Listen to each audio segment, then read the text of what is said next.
Right now news में आपका स्वागत है। ताज़ा तरीन खबरों के लिए चैनल को सब्सक्राइब कीजिए।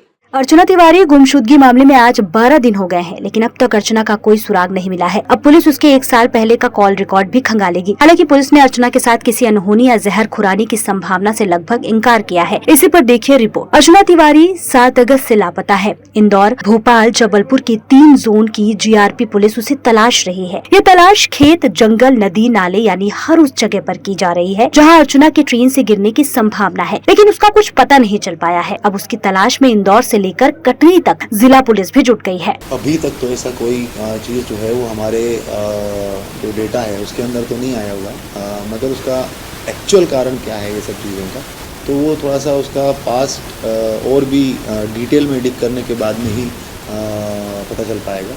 अभी हमारा प्राइमा फेसी प्रयास ये था कि जो भी हमारे पिन पॉइंट जानकारियाँ है कि भाई इस जगह पे ये देखी गई है, इस जगह पे लोकेशन ख़त्म हो गई है, तो तत्काल रूप से जो है वो उसके आसपास के एरिया को हम लोग चेक कर ले, भले ही हमें टाइम लगे। अब क्योंकि जब उसमें हमें सफलता नहीं मिली है तो अब हमारे पास में उसका पीछे का पास डेटा है, उसको हम लोग और भी सर्च करेंगे। अभी तक लव ट्रायंगल और ये सारी चीज़ों के बारे में अभी ऐसा कुछ आया नहीं है। अगर कुछ आएगा तो डेफिनेटली उसके ऊपर भी हम अब पुलिस अर्चना तिवारी की 1 साल पुरानी मोबाइल की कॉल डिटेल्स निकालेगी। साथ ही व्हाट्सएप कॉल की डिटेल से ही पुलिस अब उसका पता लगाएगी। अभी तक तो ऐसा कोई चीज़ जो है वो हमारे जो डेटा है उसके अंदर तो नहीं आया हुआ, मगर उसका एक्चुअल कारण क्या है ये सब चीज़ों का, तो वो थोड़ा सा उसका पास्ट और भी डिटेल में डिग करने के बाद में ही पता चल पाएगा।